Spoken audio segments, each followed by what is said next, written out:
Olá pessoal, tudo bem com vocês? Eu sou o professor Pedro e hoje teremos mais uma aula de História.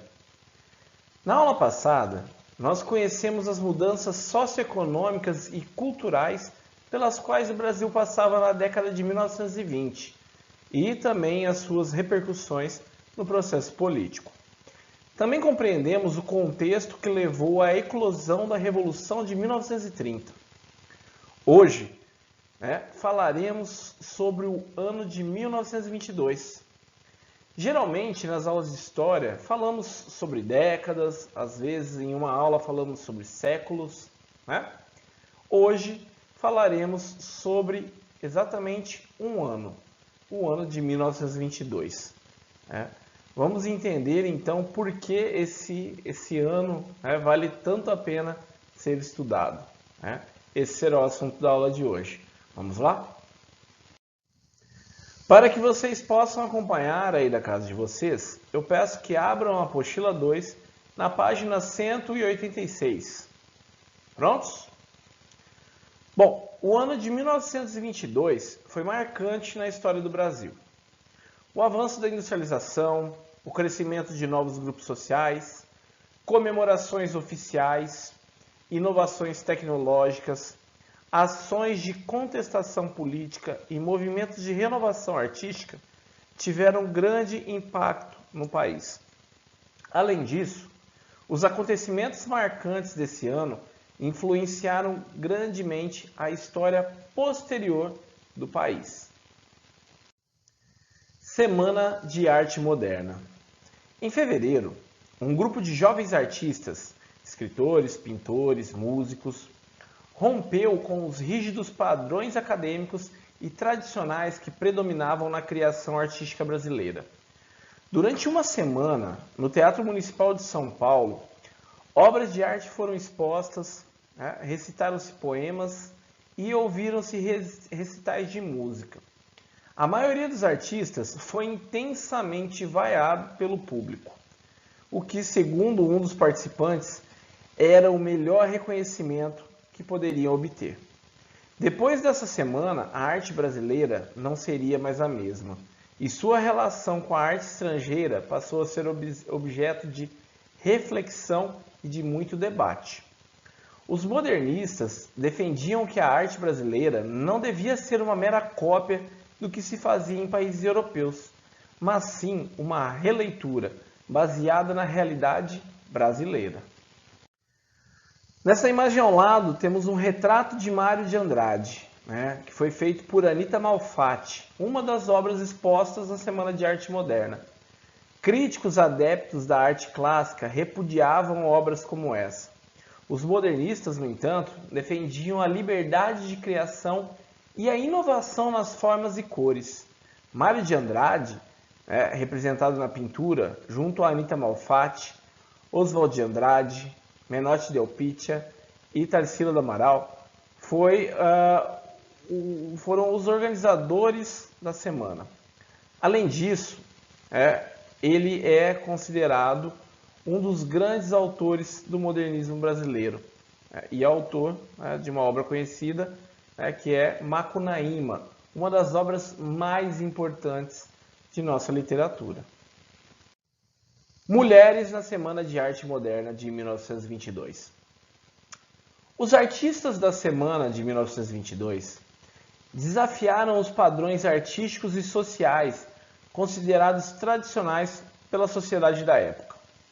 Parte importante desse desafio se deveu à participação de mulheres nesse evento. Elas usaram técnicas inovadoras e ocuparam espaços considerados inadequados para mulheres de bem na época. Tarsila do Amaral e Anita Malfatti expuseram obras modernistas, distantes dos padrões artísticos tradicionais. Já Guiomar Novaes fez um recital de piano aberto ao público. Fatos considerados corriqueiros nos dias atuais foram uma grande ruptura em uma época em que as mulheres sequer podiam votar. Essas artistas abriram novos espaços para um entendimento mais amplo da capacidade e do direito à igualdade das mulheres. Na imagem à esquerda é um autorretrato de Tarsila do Amaral, de 1923. E à direita, a tela A Boba, de Anita Malfatti, obra impressionista com elementos cubistas. Além da arte, podemos lembrar, o que já foi discutido na aula anterior, sobre o tenentismo. Nós vimos sobre a coluna Prestes. Bom, agora nós vamos falar um pouco mais sobre a revolta dos 18 do Forte de Copacabana. A primeira manifestação tenentista deu-se com uma tentativa fracassada de levante militar, iniciada no Forte de Copacabana em 2 de julho de 1922. A não adesão de outros oficiais e o cerco dos soldados leais ao governo fizeram com que centenas de revoltosos desistissem. Restaram apenas 18, que no dia 6 de julho caminharam, armados, em direção ao Palácio do Governo. Ganharam a adesão de um civil, mas à medida que avançavam, eram alvejados por tiros disparados pelas tropas do governo. Apenas 2 sobreviveram, Siqueira Campos e Eduardo Gomes. Os demais morreram como mártires, como heróis. Chamada de Revolta dos 18 do Forte de Copacabana, essa manifestação se tornou inspiração para outros levantes tenentistas, como o de 1923 no Rio Grande do Sul e o de 1924 em São Paulo, e entre 1925 e 1927 no interior do Brasil, a coluna Prestes, que vimos na aula anterior. Aos tenentes do forte, foi dedicado o seguinte poema, publicado no jornal carioca Correio da Manhã, em 1922. É este que eu trago aqui no slide. Eles eram tão moços, e lá fora, o mundo, a vida, o amor, tanta ilusão, que anseio de viver, de se ir embora. Cada um não sufocou no coração. Por que, enfim, esse gesto, essa vergonha da derrota final? Ah, brava mocidade que ainda sonha e morre pelo ideal. E aqui temos uma imagem desse evento histórico, desse momento histórico, que ficou conhecido como a Revolta dos 18 do Forte de Copacabana. Então, estes acabaram sendo uma inspiração para outros movimentos tenentistas que vieram a seguir. 1922 também marcava o centenário da independência do Brasil.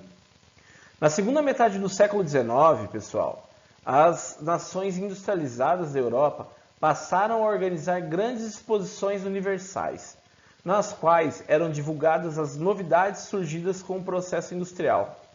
Não demorou para países menos desenvolvidos, como o Brasil, passarem a sediar essas exposições.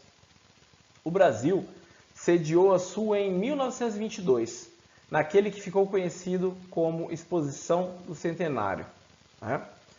A comemoração do centenário da independência foi o momento adequado para o governo do presidente Epitácio Pessoa recuperar seu abalado prestígio naquele difícil ano de 1922. A imprensa leal ao governo procurou relatar em detalhes todos os momentos da grande festa do dia 7 de setembro. O tom das reportagens era exagerado e patriótico. O presidente, na parte da manhã, acompanhou uma grande parada militar. Ao meio-dia, em todas as escolas primárias do país, houve uma cerimônia de juramento de fidelidade e amor eternos à bandeira nacional. Na parte da tarde, uma verdadeira multidão se acotovelou à espera da inauguração da exposição do centenário, que finalmente ocorreu às 16 horas. A exposição era enorme para os padrões brasileiros. O visitante percorria 2.500 metros entre pavilhões, descritos pela imprensa como deslumbrantes monumentos arquitetônicos. A entrada principal ficava na Avenida Rio Branco. Foi construída uma porta monumental de 33 metros de altura. Na Avenida das Nações, se alinhavam os palácios e representações estrangeiras. Mais adiante, avistava-se a praça, na qual se erigiam os palácios brasileiros, considerados monumentos majestosos de nossa riqueza e de nossa capacidade de trabalho. Foram erguidos 15 pavilhões estrangeiros. Na área nacional, havia os palácios de festas, dos estados, da música, da diversão, da caça e pesca e muitos outros. Alguns desses prédios ainda podem ser vistos nos dias de hoje. Tá? A exposição do centenário também ficou marcada por uma grande inovação tecnológica. Em meio à inauguração, essa inauguração foi marcada pela realização da primeira transmissão de rádio no Brasil. Esse meio de comunicação teria grande impacto na vida política, social e cultural do país nas décadas seguintes. Observe essa imagem acima. Aqui podemos perceber a população presente na abertura da exposição do centenário, em frente ao pavilhão construído especialmente para esse evento que aconteceu na cidade do Rio de Janeiro. Neste ano também foi fundado o Partido Comunista Brasileiro. Muitos líderes do movimento operário, que vinha se estruturando no Brasil desde o final do século XIX, participaram da fundação do Partido Comunista. Influenciados pelos ecos da Revolução Russa, eles acreditavam que apenas uma organização centralizada poderia mobilizar os trabalhadores em nível nacional e interferir nos rumos da política do país. Nessa imagem são os fundadores do Partido Comunista em 1922. Muitos deles eram ex-anarquistas. O último fato de 1922 que eu gostaria de chamar a atenção para vocês hoje é a criação da Federação Brasileira pelo Progresso Feminino. Em 1922, Berta Lutz, uma das pioneiras do feminismo brasileiro, fundou a Federação Brasileira pelo Progresso Feminino, que lutava pelo voto, pela escolha do local de moradia e pelo trabalho de mulheres sem autorização do marido. Para vocês terem uma ideia, essa luta acabou colaborando para o direito do voto das mulheres, mas que foi conquistado apenas em 1933, esse direito ao voto pelas mulheres. Observe essa imagem, pessoal. A Federação Brasileira pelo Progresso Feminino sucedeu à Liga pelo Progresso Feminino. A organização procurava articular ações em favor da participação feminina na esfera pública em vários estados do país. Ao centro, nessa imagem, a líder norte-americana Carrie Chapman Catt, ao lado de Berta Lutz, que está de branco. É uma fotografia de 1922. Bom, pessoal, chegamos ao fim de mais uma aula. Na aula de hoje, nós conhecemos fatos muito importantes para a história do Brasil, que ocorreram no ano de 1922 e possibilitaram grandes mudanças sociais, culturais e políticas no Brasil do século XX. Ok? Pessoal, espero que tenham gostado da aula. Acima está meu contato, caso tenham dúvidas. Bons estudos para vocês. E hoje eu vou encerrar a aula um pouquinho diferente. Hoje foi nossa última aula do ano de 2020. E eu estou aqui para agradecer vocês. Agradecer pela compreensão, pela dedicação. Não foi um ano fácil. Não foi um ano fácil para vocês, não foi um ano fácil para nós, professores, mas foi necessário. Tudo que nós fizemos foi para garantir a saúde de vocês. E tentamos minimizar os impactos na educação a partir das videoaulas. Então, meu muito obrigado a todos vocês. Desejo que tenham um excelente fim de ano. Boas festas, um feliz ano novo, que 2021 seja um ano iluminado para todos nós. Um abraço e até mais.